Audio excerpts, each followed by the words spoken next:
हमारी सहयोगी मेहंदी गर्ग लगातार जुड़ी हुई हैं एनआईए दफ्तर के बाहर से तमाम अपडेट्स दे रही हैं। मेहंदी, आप सुबह से ही कवरेज कर रही हैं, तमाम हलचल आपने देखी है और हलचल ऐसे ही कि चारों तरफ सिर्फ और सिर्फ सुरक्षा कर्मी आज नजर आ रहे हैं। आसपास के आवाजाही पर भी पाबंदी लगा दी गई है। महज अब कुछ पल और उसके बाद यहाँ एनआईए के भी दरवाजे खुलेंगे, एंट्री होगी और इसके बाद जो सिलसिला शुरू होगा वाकई में दिलचस्प होगा वो, क्योंकि इंसाफ के तरफ वो सिलसिला पूरा जाएगा। तो क्या अपडेट फिलहाल आप दे रही हैं, किस तरह की हलचल देखी जा रही है?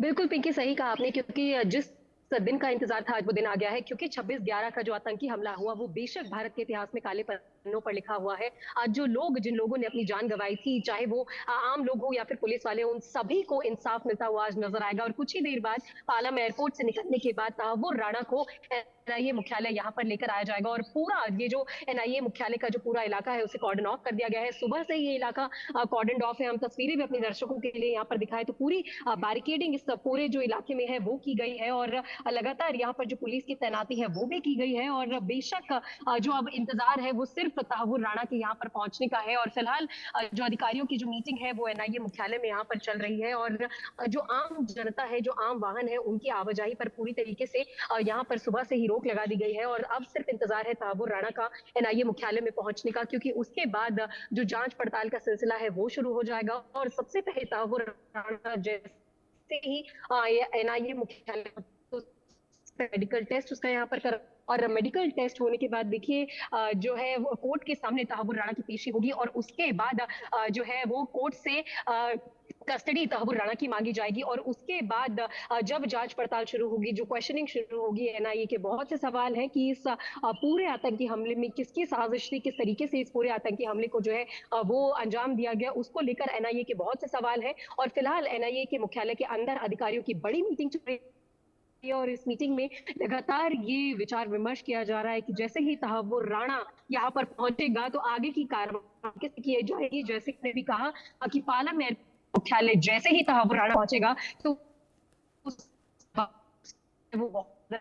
और भारत और कह सकते हैं कि पूरा देश जो है वो फैसला लगाकर बैठा हुआ है, टकटकी लगाकर बैठा हुआ है कि आगे की कार्रवाई किस तरीके से होगी। क्योंकि बेशक बहुत बड़ा दिन आज भारत के लिए है और ये तभी संभव हो पाया जब प्रधानमंत्री नरेंद्र मोदी या राष्ट्रपति डोनाल्ड ट्रंप के साथ मुलाकात उन्होंने की, उनके साथ बातचीत की। उसके बाद ही तहव्वुर राणा ने जो एक वहां पर अपील भी की थी, उस अपील को रिजेक्ट कर दिया गया। उसके बाद अब तहव्वुर राणा जो है कह सकते हैं फाइनली भारत की धरती पर पहुंच चुका है और लोगों को इंसाफ आज मिलेगा। बहुत महत्वपूर्ण आज के लिए दिन होगा। और पालम एयरपोर्ट से कुछ ही समय में या किसी भी वक्त तहव्वुर राणा को बुलेट प्रूफ गाड़ी में यहाँ पर लेकर आया जाएगा। स्वाट की टीम्स, दिल्ली पुलिस की टीम्स, जितने आर्मी पर्सनल है, सुरक्षा कर्मचारी है, ठीक वो है। सभी वहां पर तैनात है और उसके बाद एनआईए मुख्यालय पहुंचेंगे। जी बिल्कुल बिल्कुल मेहंदी, और ऐसे बहुत से सवाल हैं जिनके जवाब अभी आने बाकी हैं। स्लीपर सेल्स की जानकारी आने भी बाकी है और कौन कौन से वो ठिकाने थे जिनकी रैकी की जानी थी, ये तमाम जो सवाल हैं। इसके अलावा और भी ज़्यादा ऐसे सवाल हैं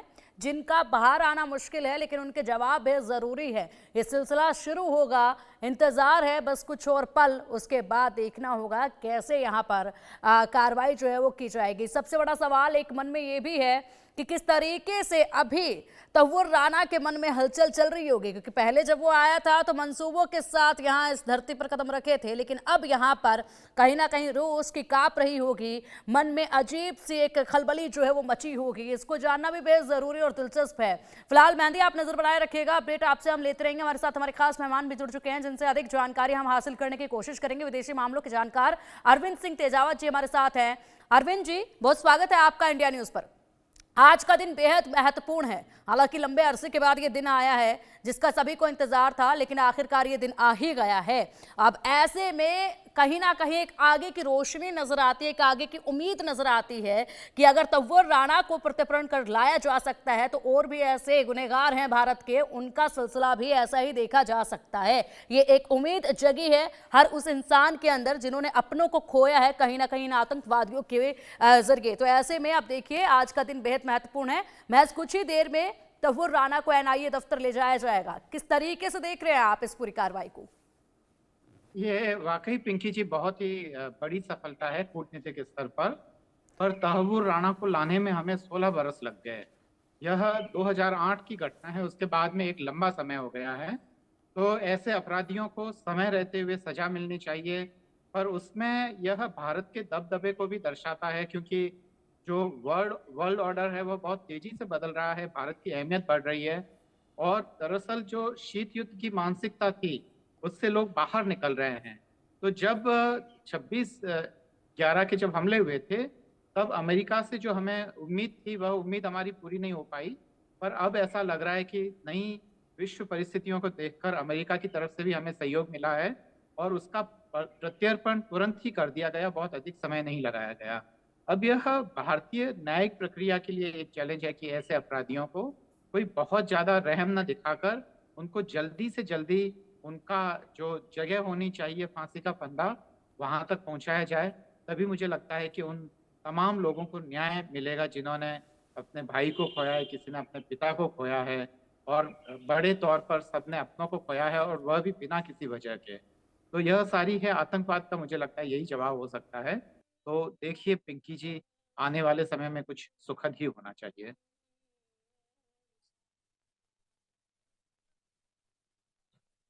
बिल्कुल तेजावत जी, बिल्कुल। और वाकई में लंबा अरसा तो लगा है, लेकिन अब जो है कहीं ना कहीं एक राह जो है वहां पर रोशनी की किरण जलती नजर आ रही है। इसी के साथ अगर बात की जाए तो जिस तरीके से अब कार्रवाई शुरू होगी, उस कार्रवाई को आप कैसे देखते हैं? और इसमें एक बड़ी चीज़ ये भी है कि अभी तो देखिए सिलसिला सवालों का शुरू नहीं हुआ है, कार्रवाई अभी शुरू भी नहीं हुई है, लेकिन पाकिस्तान ने जो है यहाँ पर पल्ला झाड़ लिया है। पाकिस्तान ने अपनी सफाई देकर ये पूरी तरीके से बता दिया है, चोर की दाढ़ी में तिनका। बिल्कुल सही कहा आपने।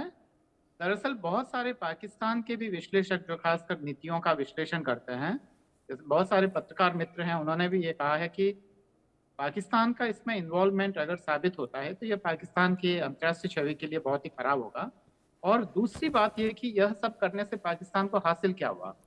यहाँ की आम आवाम को मरवा के सीएआई करना क्या चाहती थी, आईएसआई, और वो करना क्या चाहती थी? वो ये साबित करना चाहती थी कि वह कितनी मजबूत एजेंसी है, बस केवल इतना ही ना। पर मुझे लगता है कि इस सब जो भारत को परेशान करने की नीति के तहत जो जनरल जिया के समय से शुरू हुई, तो उसके बाद से हम ये देख रहे हैं कि पाकिस्तान लगातार पतन के गर्त पर जा रहा है, उसकी अर्थव्यवस्था आज संकट में है और भारत से वह कंपटीशन या प्रतियोगिता या उससे लड़ाई जो उसने जो नीति अपनाई। हम्म।